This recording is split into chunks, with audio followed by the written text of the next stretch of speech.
Welcome to One Insight. My name is Litvin. I grew up in London and I now live in LA. And this is a podcast for extraordinary top performers and their coaches. You see, I've coached some of the most successful and talented people on the planet.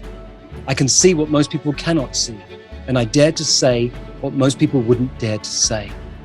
And what I know about success is that on the other side of it, it can be incredibly lonely. You can feel more of an imposter the more successful you become. And when you're the most interesting person in the room, you're actually in the wrong room.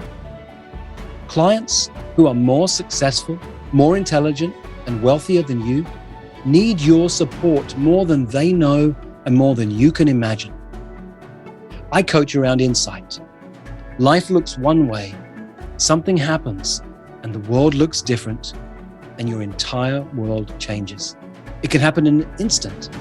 And this podcast is called One Insight because a single insight can change everything.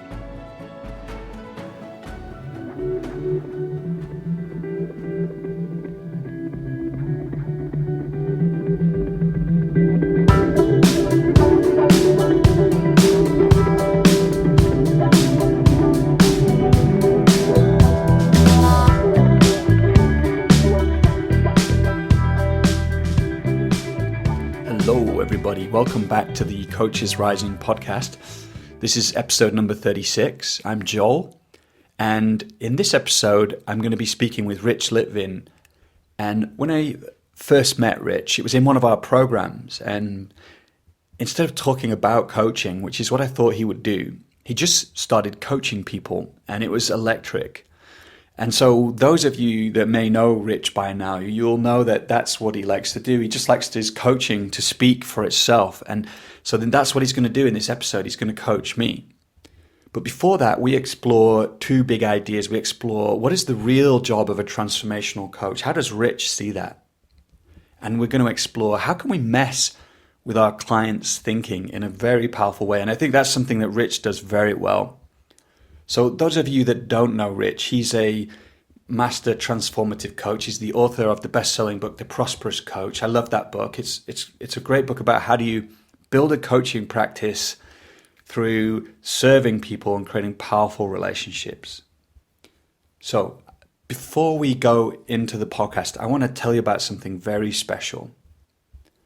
Something that we've been cooking up behind the scenes in the Coaches Rising HQ. So this year is the 10-year anniversary of Coaches Rising, and I feel moved by that. I can remember the moment when myself and Lawrence looked each other in the eyes and we said, shall we do this? And we did. We decided to do it. And two things were moving us in that moment. I think one was this desire to empower the world's coaches. I really believe that coaches can play an important role in helping us navigate these times. And the other was a desire to evolve the field of coaching. And I think, that could sound grandiose, but I don't care because I feel like some way we are playing our part in that. So to celebrate the anniversary, we decided to create an online free event called the Coaching Summit. And the Coaching Summit is a celebration of the art of deep change. It's a free event. It runs from the 1st to the 14th of April. And we gathered together many of the master coaches we love into one place. They're going to be teaching live sessions. They're going to be doing live panel discussions. They're going to be coaching demos with debriefs, live Q&As. I can't believe it's a free event. And some of the topics we're going to explore is like how to be a trauma-sensitive coach, the coach as a field of transformation, how to coach leaders to thrive in complexity, and how to prepare for the upcoming disruption to the field of coaching, how to create embodied breakthroughs, ethics in coaching, the neuroscience of effective coaching. So it's a really beautiful mix of topics. And as I shared, it's free.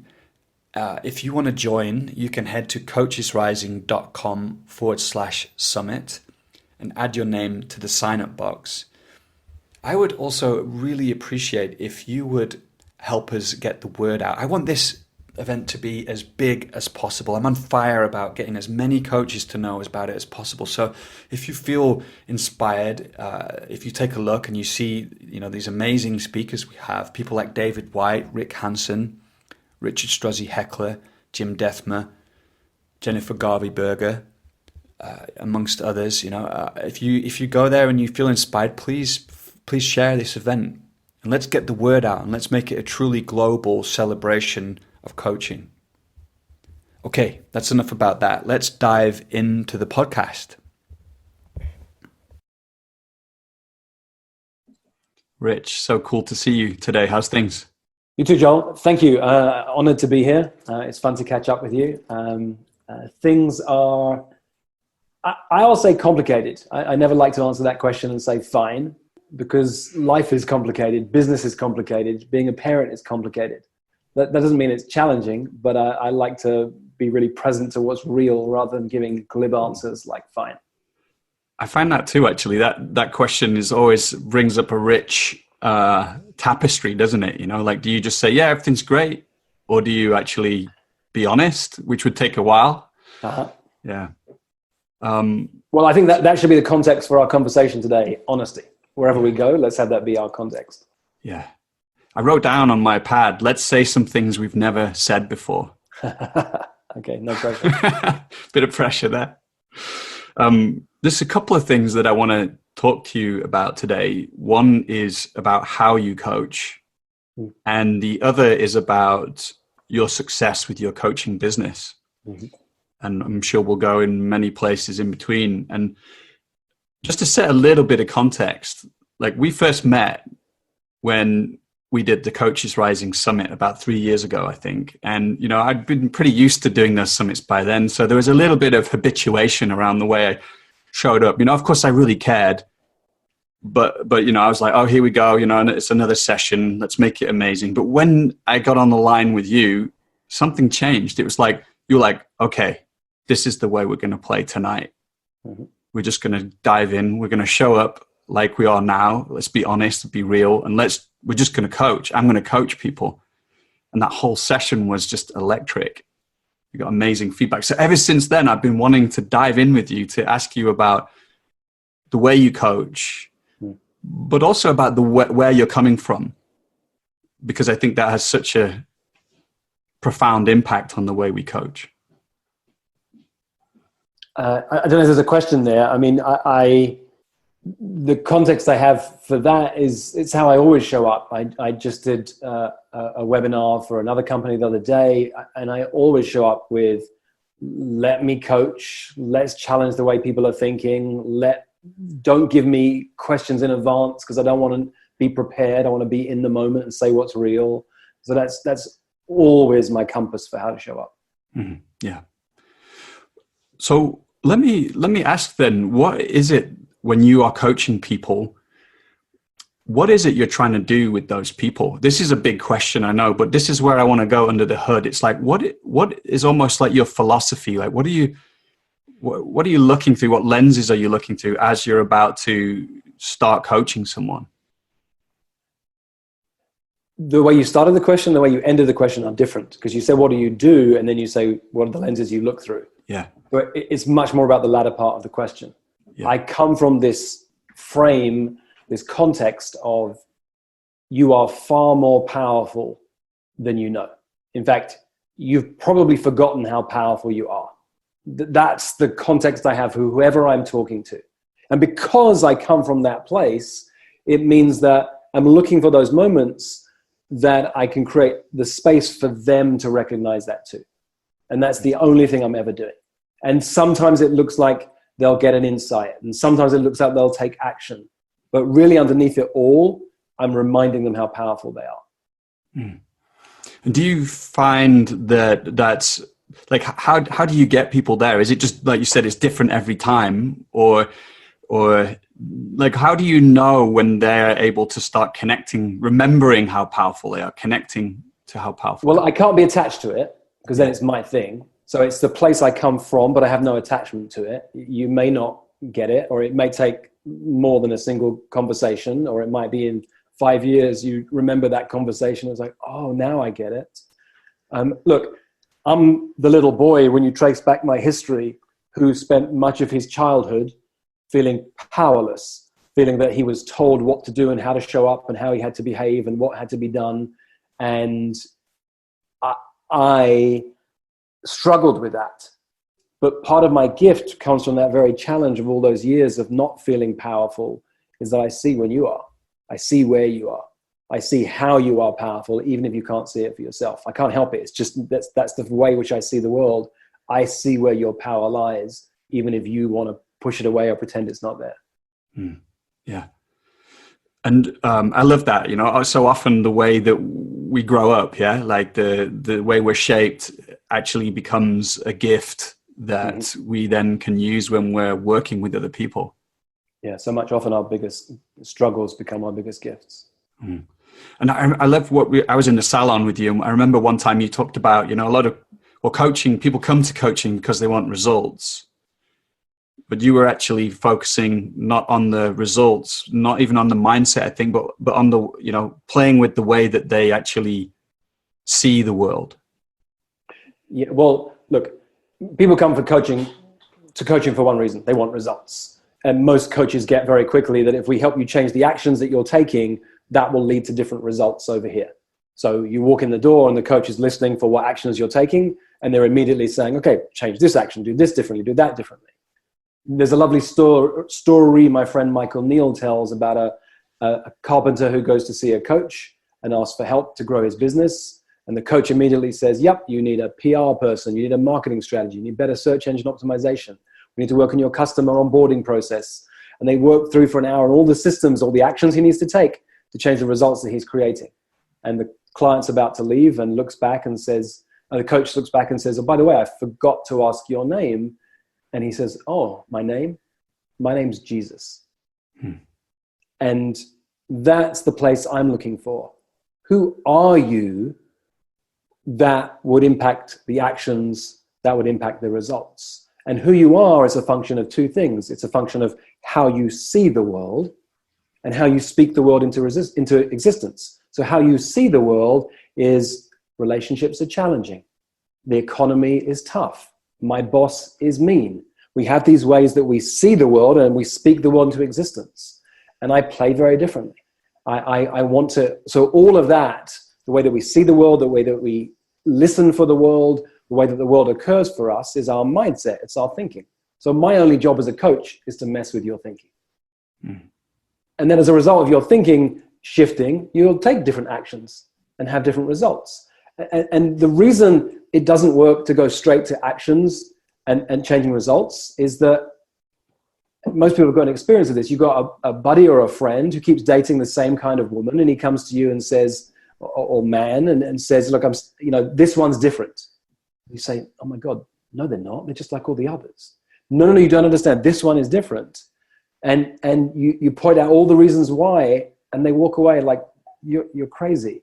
And then 3 months later, or whatever it is, they come back and said, oh my God, Joel, they treated me just the same way that every other one did. Why didn't you tell me? They couldn't hear you. They couldn't hear you. So as coaches, our job is to get behind the thinking of the person who's creating the actions and the results. And when you get to that place, if you create enough space, they'll get the insight themselves. And that's when the biggest impact happens. I think that's so important what you're talking about. A lot of coaching is about problem solving. And I know how easy it can be sometimes to get into that with my clients. It's like I'm playing inside of their realm of what's possible, and even their realm of like what's true about the world. And I know also what it's like to not play that game and to go, hey, wait, stop. Let's play a different game. I call problem solving remedial coaching. It's not that it's bad or wrong. There's a place for it, but it's remedial. It's like, what's the problem you've got? I'll help you solve it. Now, what's the next one? I'll help you solve it. I mean, it's a way to keep business coming in. Like, give me the next problem, give me the next problem. And it's not where the biggest shifts happen. And sometimes there are coaches who've helped their clients solve their problems, and their clients end up quitting and leaving, and they're frustrated. I don't understand. We solved that problem because it wasn't the problem. It wasn't what they needed.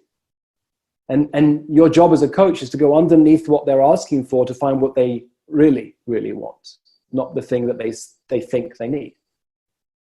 Mm. Yeah, I couldn't agree more. And how, maybe you could say something about this, but for me, how doing that takes you into a whole different paradigm where perhaps, it becomes less about the actions then, less about accountability, or, like I've heard you talk about having people on the hot seat and like leaving them simmering and boiling once they get to this place where everything's opened up. And then, like actually you don't need to go further necessarily in that moment. Yeah. And it's not even as much as everything's opened up. So we tend to think as coaches, the best sound to ever hear is when a client goes, wow. But actually the most powerful sound you hear from a client is when they go, huh. And when they go, huh, there's this moment when you get like, oh, like the door opened just a crack, that maybe the world as they see it isn't quite the world as is. And so the example I give for that, I wear prescription sunglasses. I'll come home some days, it's been a really hot day here in LA, and I'm wearing my sunglasses in the house. I haven't noticed, it's bright out. And then later in the day, oh my God, it's dark in here. I'll turn all the lights on and it's still dark. And I'll suddenly realize I'm still wearing my sunglasses. We're all wearing glasses all the time. We're all seeing the world through some kind of lens, but we can't see it. I'm wearing glasses right now, but until I've started this conversation, I've forgotten. And now I'm very aware of the rims around my eyes. But in 20 seconds time, I'll have forgotten, and I literally won't see the frames. And I'll forget I'm looking through lenses that literally change the way I see the world. Well, you're not wearing physical glasses right now, but I promise you see the world through a certain frame. You have the stories in your head about, this is how my culture shows up. This is how a person of my background shows up. I'm a coach with this training. This is how I do things. We have this and we don't see it. And the job of a coach is to take the implicit and make it explicit. Wow, the world does look different if I do this. But those lenses through which people see the world I don't know if this will come out as just audio. Right now we can see one another. Like I'm pulling my glasses down and looking over the top of them. It's like, oh yeah, it looks different when I look over the top of my glasses to when I look through the lenses. But we do that for a client. We move this and they go, wow, the world is different. And they walk back into the world and the glasses snap back on. The lenses through which they see the world come back, which is why I like to work with someone over time, because they see the world differently for a moment. And then I leave them in this space of gentle reflection. I think it's one of the most powerful coaching tools. Sometimes a coach will go, oh, you've got the insight. Now let me beat you over the head of it. And now let's turn the insight into 17 next action steps. And I think my experience is that sometimes it's really powerful to leave them in that place of gentle reflection and then come back and say, how did it go? The problem with being really smart as a coach is that you see sometimes the moment the client walks through the door, this is what they need. This is how we'll get them there. This is how I'll do it. And that leaves no space for the client to get there on their own. And it leaves no space for the possibility that you didn't quite catch it the way that they need to get it. Mm. I think that speaks to that question I brought up at the beginning, is like, what are you looking through? Like, how are you being with your client in a way that creates these shifts? And that speaks to it for me, that, yeah, you're not trying to do those things you just said, like be smart. I think that's a trap. Yeah. Yep. So you said, let's have a conversation that's never been had before. Let's say things we never said before. I'll make it edgy for you. How about I coach you right now? Okay, live on a podcast that you weren't expecting. This is for your audience, but this, otherwise it's conceptual, right? Like people get it now, right? There are ways in which you see the world, and I'm challenging people's thinking. I love it particularly, Joel, so you might have an issue you want to talk about, and I get this might be edgy for you right now, so let yourself feel everything you're feeling. He looks nervous for those of you who are listening in. And what I love even more is when a client comes to me, and they usually come very apologetic. Look, my clients are very high performers. I've got a client who's just had a business get $1 billion valuation. It's in the tech field. I've got a client who is currently raising $100 million to change the future of work. One of the members of 4PC, my community of high-performing coaches, is the former chief marketing officer of Harley Davidson. Another's a former Navy SEAL. So I love to work with people who've done extraordinary things that I could never do possibly. And they'll sometimes come to a conversation and say, I'll say, where shall we go? And they'll say, actually, life's great. So I'm really sorry. I've got nothing to talk about. That's when I rub my hands. Because when you have nothing to talk about, it allows for possibilities that couldn't have been there before. We're not problem solving. We're just saying, let's have a conversation. So what should we talk about? What's on your mind?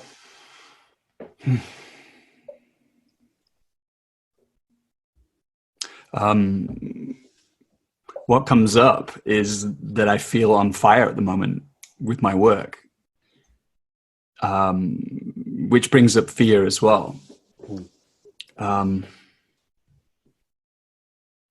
getting a deeper cut of the work I'm here to do, and this sense of creating inner alignment in my clients. And I know what that means. You know, it's become crystal clear what that means to me. And so it's very generative. There's all these ideas I've got about what I want to create. And then what comes up is the fear of, that I know there's some of my clients that don't fit into this anymore. Or there's some things that I'm doing that don't fit into this anymore.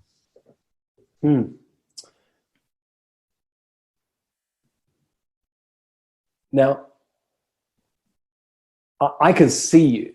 And when you were sharing that story, thank you for being willing to play with me. This is probably a bit edgy because you thought you'd be in control in this conversation.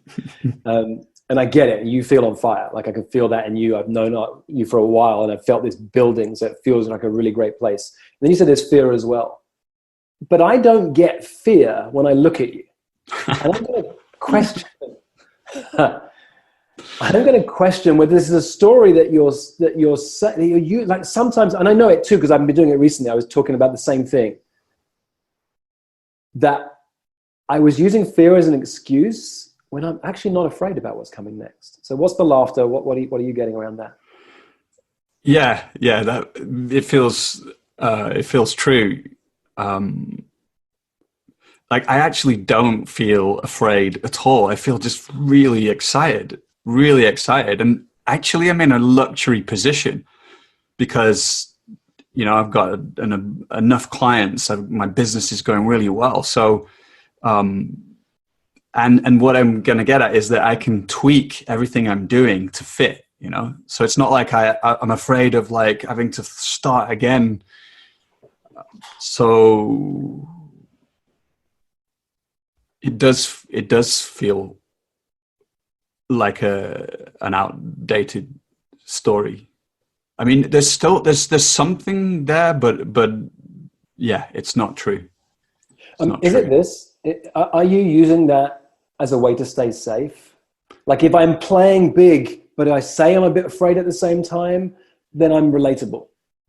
Because, it's not socially acceptable, to be frank. When you walk into a room, people say, how's life? You know what? I'm on fire. My business is flying. It's doing better than it's ever done. And I'm not only excited, every part of my body is tingling because I feel so great. You're not supposed to do that. In England, when someone says, how's business? You have to use the phrase, mustn't grumble. In other places, like things are okay, or things are challenging, or I'm a bit scared. And I wonder if it's that safety that you've been taught and trained. Yeah, I have a particular version of that, which is like, it's just like you're not allowed to play big. Some version of that. So it's less about the boasting and it's more about, you're just in some way it's still a residue of not good enough to play big. When was the first time when you cast your mind back, Joel, that you remember getting that message? You're not allowed to play big.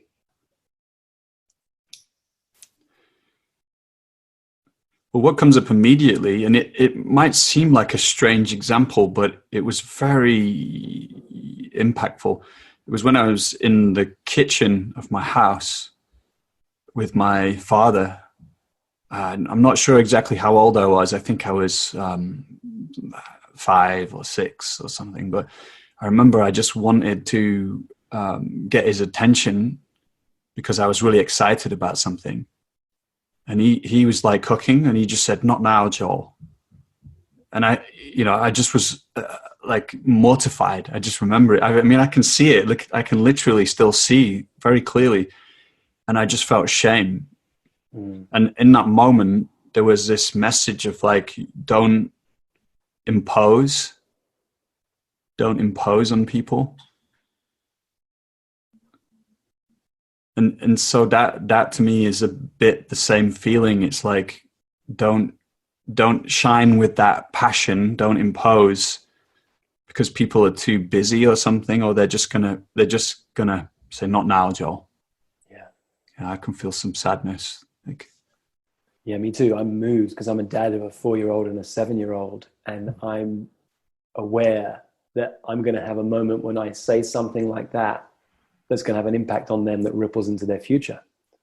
I was talking to a friend the other day who's super successful headhunter, and was sharing with me the story about something that his father had said to him when he was a kid, and then that had impacted him like your story, ripple effect into the future. And he'd gone back to speak to his dad, and his dad was very, very old, and shared that story with his dad. Dad didn't have the slightest memory. In fact, because his dad gave him some advice as he remembered it. And his dad not only didn't remember it, but said, "Oh, I would never say that. That's not what I believe." Mm. So we hear this thing and we make our future based upon it. I feel that inside of you. I felt the sadness. Mm. Yeah. Yeah, I'm sure that's true for my dad as well. I'm sure he didn't even notice what happened. Yeah. And I have a stepson who's 11, and I know that I've done the same things with him, and that hurts as well. Yeah. Although it's human. Yeah. Yeah. Because there'll be other things that you say casually that they'll take to be amazing and have success because of it. Like, no, I never even meant that. Yeah. But thanks for sharing, because now you get a chance to see,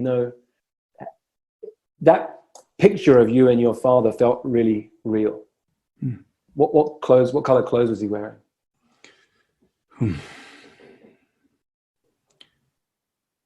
I think he was wearing a shirt. I can't picture the clothes as well as I can see where he was stood in the kitchen, and I can see that he had his back to me, and that he was like chopping some vegetables, and he had the radio on. It's like it's all that, like, it's really quite amazing. Well, stay with it if you're okay to stay with it for a moment. Were you called Joel as a youngster? Yeah. Do you have a nickname? Okay. How present are you to little Joel in that scenario right now? Yeah. Yeah. If you're willing, step into that scene as Joel the adult. And your dad's got his back to you, so he won't see you. But maybe crouch down next to little Joel and let him know you're there and that he's safe. That this might seem strange, but he's safe. Yeah. And then tell little Joel in a way that he'll understand, because he's only 4 or 5, thank you. Like, some of the ways that you saw the world and created the world have allowed me to have this amazing life and business and to feel on fire all these years later. And I'm so grateful to you. Let him know how grateful you are.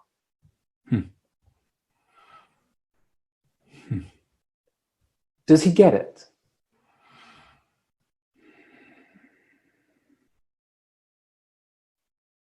Yeah. Well, yeah, I'm glad you asked, because I started to feel an immediate shift in me right here, right now. Mm.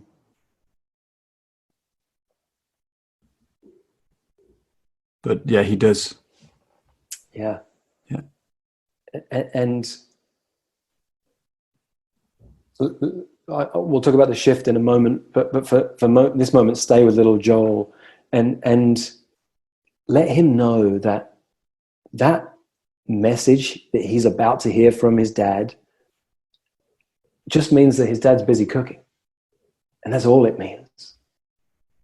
And his dad loves him. And his dad wants him to play big. And it's okay to impose on other people, because you couldn't impose on people if you tried. That's their choice. It's okay to play big and be on fire doing so.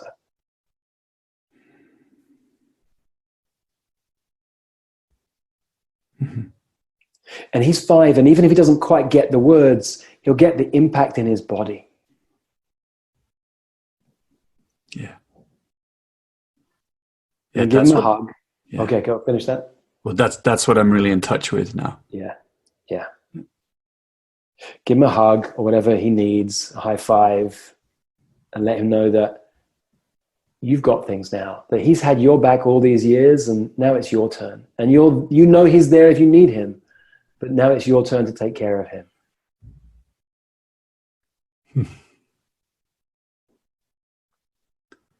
I can feel like a joy now, particularly around my heart, but it's like an upwelling joy.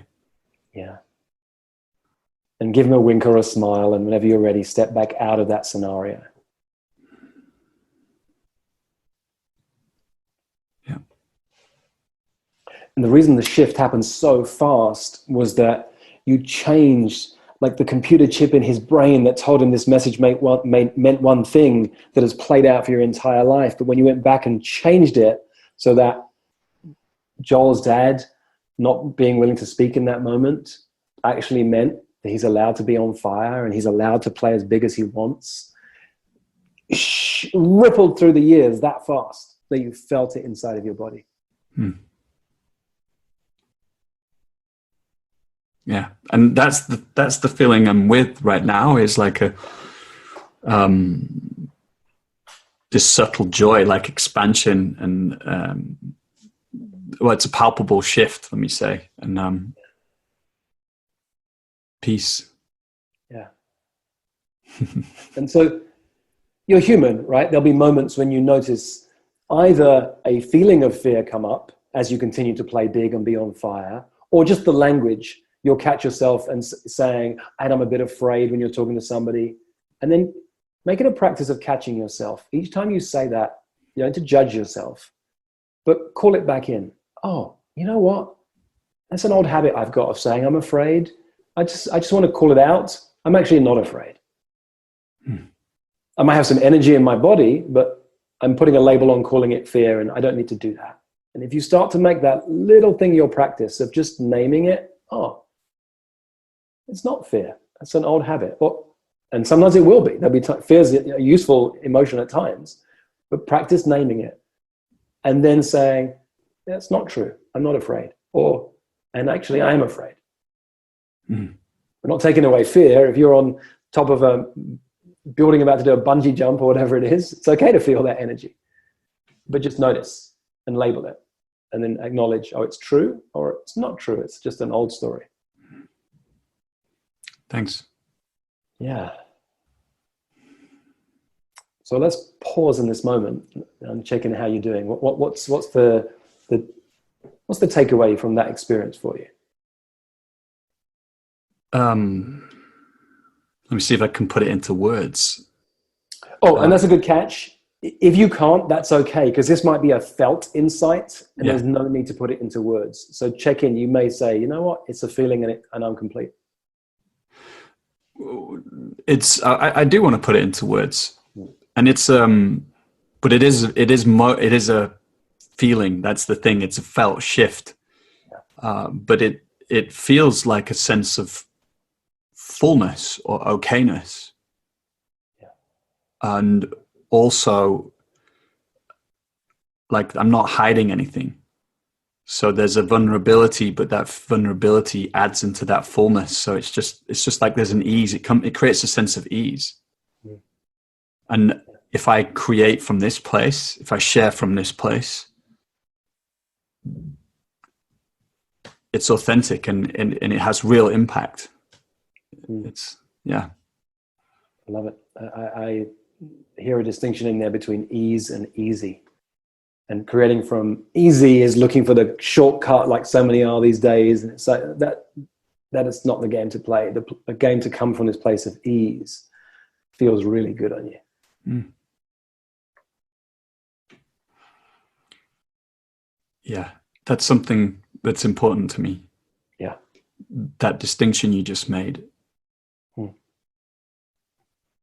That when we find this sense of ease, I think that's when we start to do our best work.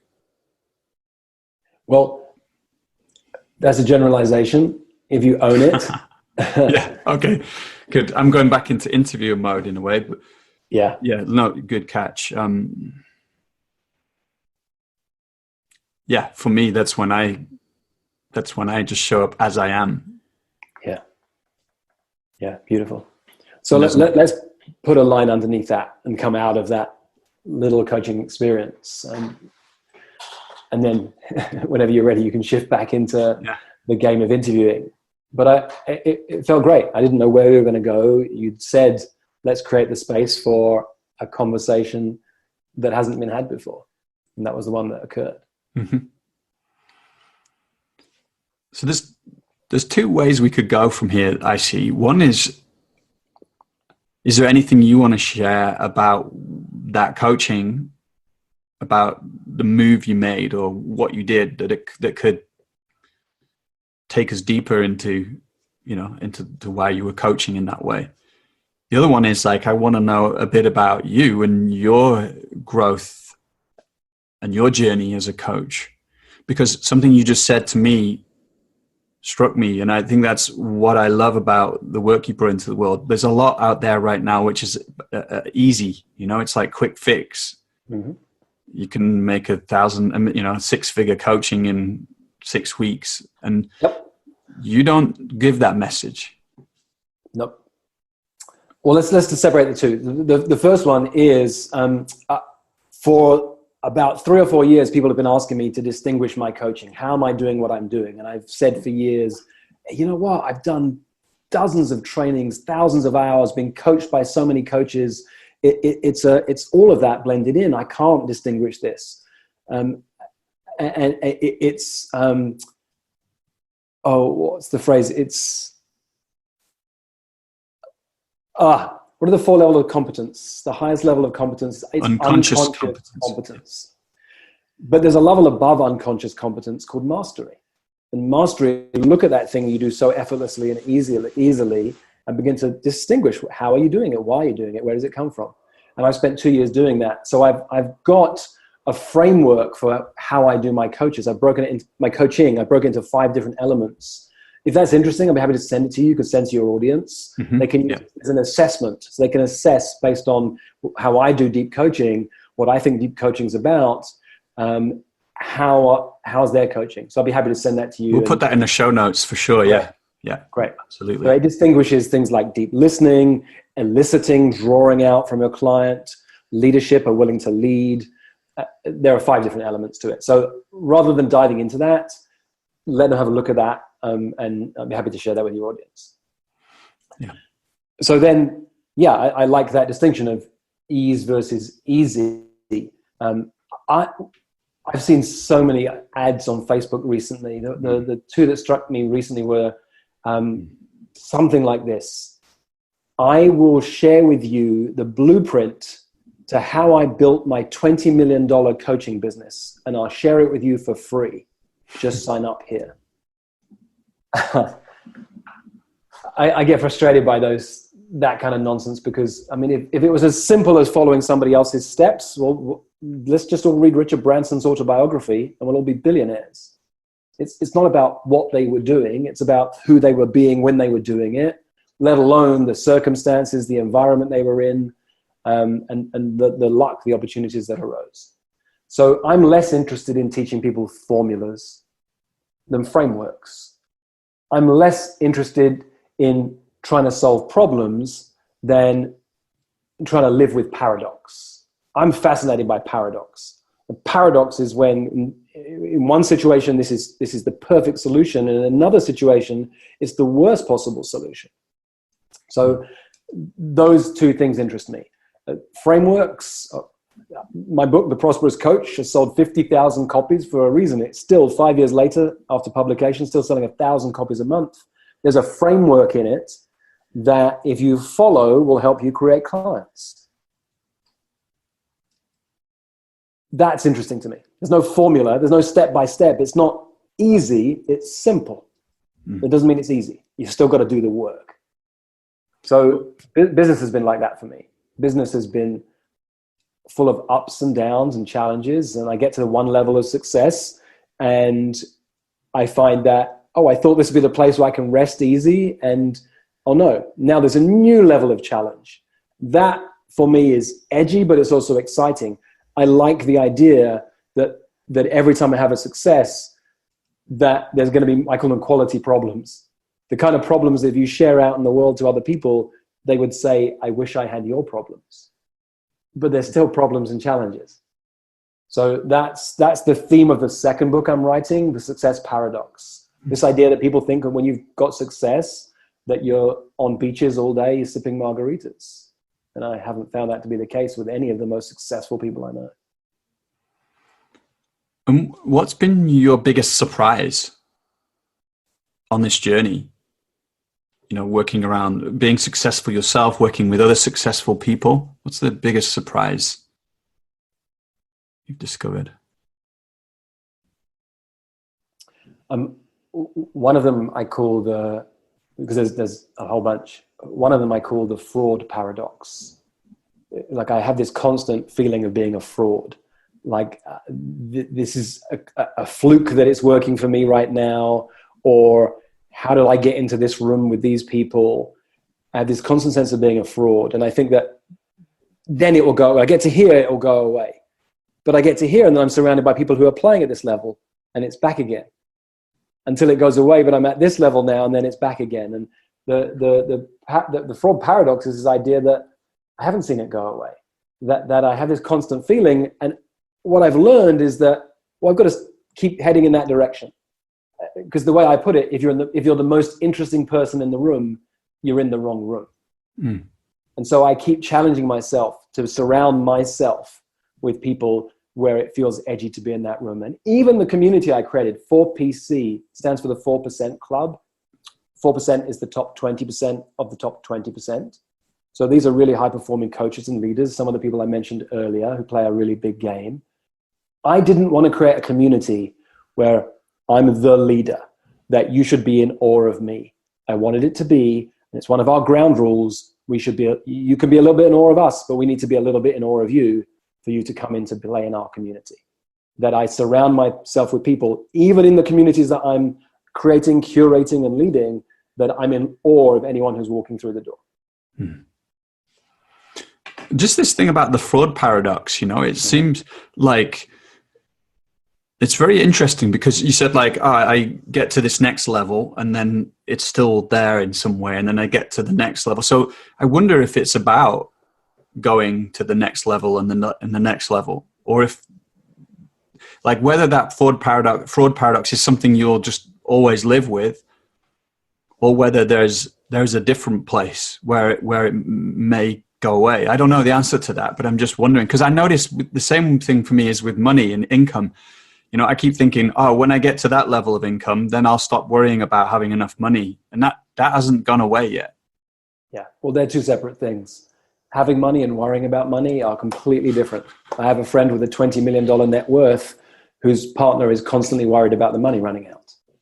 They are very, very different things. If you want to solve your issues around worrying about money, you have to look about, why do I worry about money? If you want to solve your issues about making more money, you have to look at, what do I need to do to make more money? They're completely different. And we can talk about that if you like, because I've got a lot of experience on working on those two things. But yeah, what you're pointing to on a more general issue is you can never have enough of what you don't really need. And I'll say that again, because if people are hearing that phrase for the first time, it messes with your mind. You can never have enough of what you don't really need. So I'll make it real. I had a client who was a hedge fund manager who managed billions of dollars of assets, had extremely high net worth, had friends who were at a presidential level in some cases around the world, super successful friends. As a youngster, he was an immigrant to the United States and kids teased him. And he never felt like he fit in. And all he'd ever done to get nice cars, nice homes, more money in his bank account, more amazing people he was hanging out with, was to take away the feeling of I don't fit in. But he'd never worked on the feeling of I don't fit in. He'd worked on the things that he thought would get rid of that feeling. You can never have enough of what you don't really need. What we needed to do was work on that feeling of I don't fit in. Yeah. And then he might still be the guy who wants to go and help people make a lot of money because he's a great hedge fund manager, or maybe he realized he doesn't. Look, the irony does not escape me that I was, as a youngster, felt the need to prove myself to my father. That played out in my life, not just in my relationship with my dad into adulthood, but also with anyone I met. I wanted to prove myself to you, because if I proved myself, then you'd like me, then I'd fit in, then I'd be enough.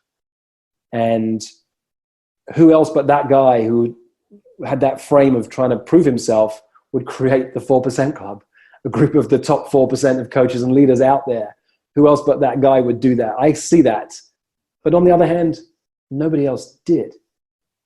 And I've created this amazing community of leaders. So I think one of the biggest keys to success as a leader is self-awareness.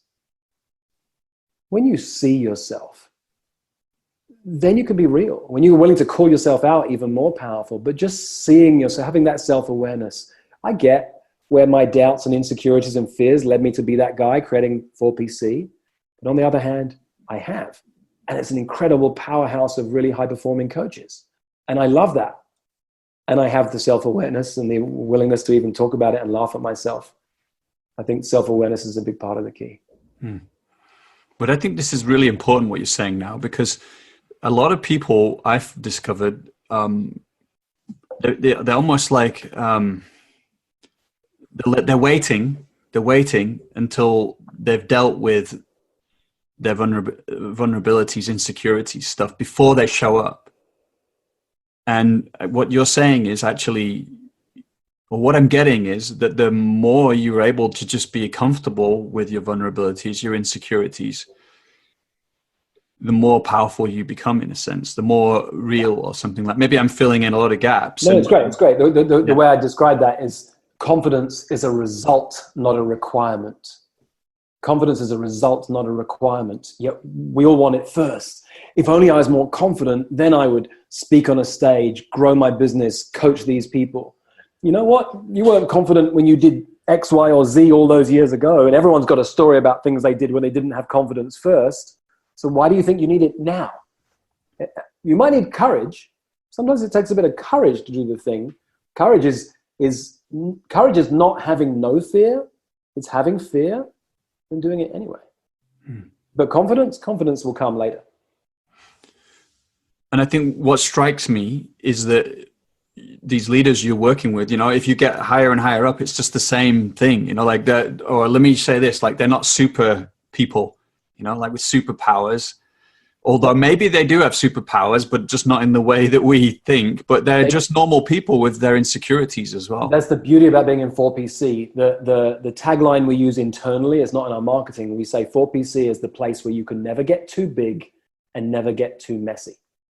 So it's the place where when you walk through the doors, you can put humility to one side. You don't have to play the game of I feel on fire and I feel afraid. Because we're taught to do that. In 4PC, it's like I feel on fire and it feels amazing. But it's also the place where you can never get too messy. You know what? I screwed up this thing last week. I made a mistake here. Or I do feel afraid. It's okay to feel that too. There's something I do feel afraid about. And I love this. I'm surrounded by people in 4PC who are having $1 billion valuation on their company, or are a former Navy SEAL, or whatever it is, run several 7-figure businesses, that I can go, wow, I'm in awe of you. And then they can be real about what's going on behind the image that nobody would see. Because the problem is, Joel, we tend to compare how we feel on the inside with how everyone else looks on the outside. And the worst part of that is in this Facebook culture we live in, is that, well, Facebook's a place where you put your best stuff out. I just wrote an article that I'm calling, I've never taken a selfie during an argument with my wife. Right. I take photos when we're having a great date. We're playing with the kids. But we have arguments all the time. We have moments when we storm out on one another. And we never stop to go, let's take a photo. So nobody ever sees that. So they compare my best moments with their worst. And that's just in relationships. Same in business. I cried this time last year in front of my team after arguing with someone in the team because I was worn out and exhausted and frustrated and angry. And I didn't think until this moment, I've never shared that with anybody. So people would see, oh, wow, Rich has this amazing business, this amazing clients, and have no idea what's going on here. I mean, I do my best to share as much as I can, but I'd forgotten that one. That was intense, and I'd forgotten it. Yeah. Yeah, I just think we need more of this in the world, this honesty, this sharing, because, man, I'm so humbled, particularly with living with my family. But I like that's what I like about Tim Ferriss, why he does his drunken, he has these episodes where he gets drunk and responds, because he's letting down. It's so easy to get invested in your public face. And then that's just a killer because you start to feel constrained, and that's our next podcast together. We will get drunk and we'll jump on a podcast. Yeah. And just one other thing, as we're getting close to the end of our time, one of the most powerful questions you ever asked me, and it reminds me of 4PC, because you said, who do you want to be hanging around with? That's the question I asked myself with 4PC.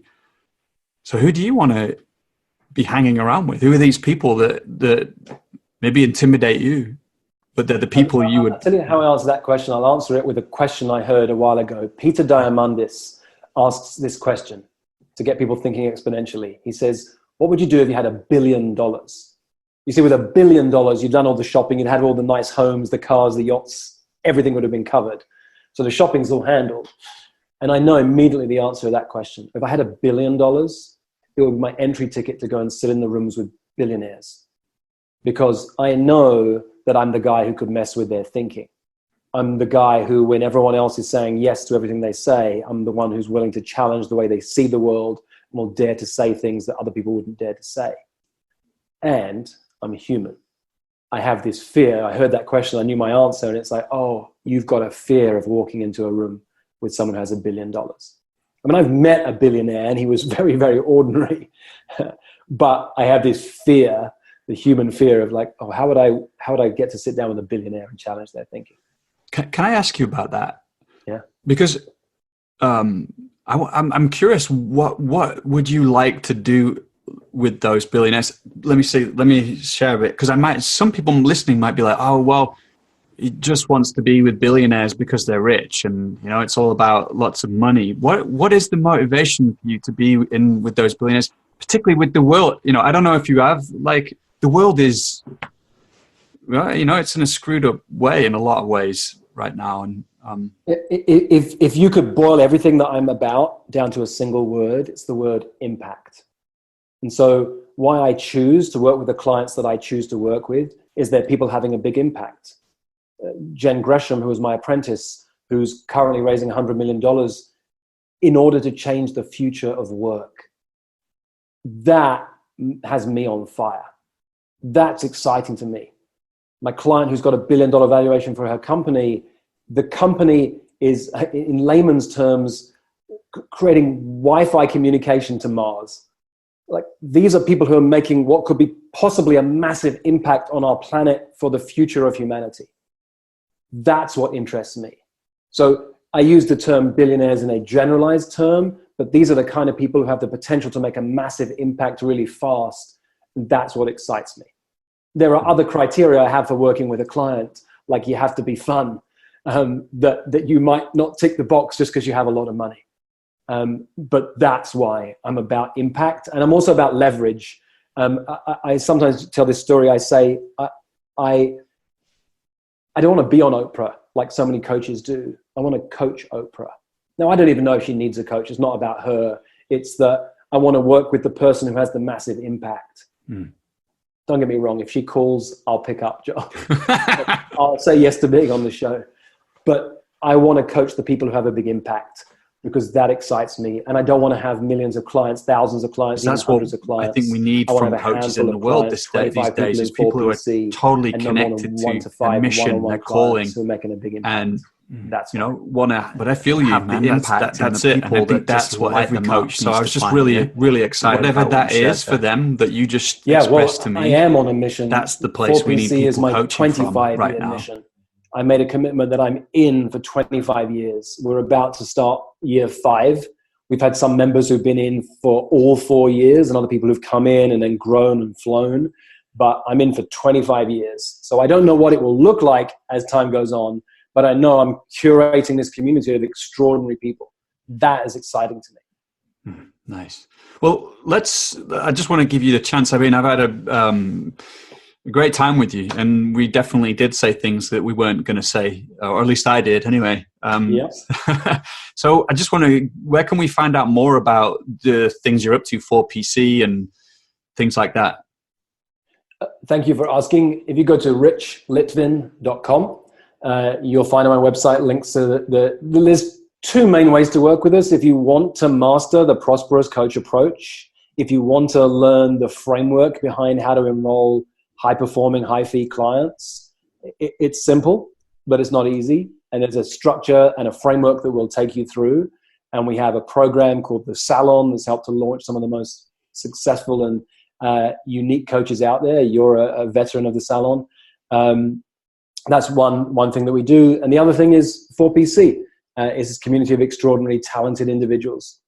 If you want to work with me, I do 3 times a year something I call a deep dive, where you can come and spend 3 days with me in a small group of other fascinating people. And we just do exactly what I did to you, but nonstop for 3 days with no more than 10 people. That's really fun. But all of that's on my website. Nice. Thanks. Yeah. I could just highly recommend people check out your work. And I'll be speaking about that in the intro as well. It's had a huge impact on me and my business. So yeah. Thanks, Rich. Thanks for jumping back on with me as well with that kind of little technological snafu. So appreciate you doing that. Yeah. One of my friends coaches leaders, people who run multi-million dollar companies. And one of the most fun things that he does, he'll get together a group of 5 of these leaders of massive global companies, and they have to meet him for breakfast before the meeting starts. And he'll book a downstairs room in a hotel that's cramped with no windows, and whatever they've ordered for breakfast, he'll make sure comes late and cold and is the wrong order. And then he'll show up late and they'll blow up at him. And then he stops them and says, "You got breakfast late and you're in a crappy room and you freak out. Where is this impacting the global organizations that you're running right now?" And it's such a powerful insight for them. You got it. We handled it. We handled it on the fly, Joel. Yeah, nice. Thanks. Hello, it's Joel here again. I just want to take a moment to tell you about the Coaching Summit.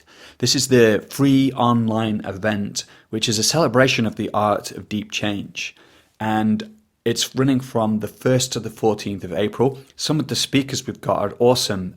David White, best-selling author and poet, Rick Hansen, Richard Strozzi Heckler, Rich Litvin, Margaret Wheatley, Wendy Palmer, Jennifer Garvey-Berger, Jim Dethmer. It's really an amazing lineup. And I just want as many coaches to know about it as possible. So just go check it out. It's at coachesrising.com/summit. It's free. You can just add your name into the sign-up box to register. And if you feel inspired, please share that event. I just want to make this a big global celebration of coaching. I want as many coaches to know about it as possible. So just invite you to check that out. And I will see you again soon on the podcast. So until then, be well.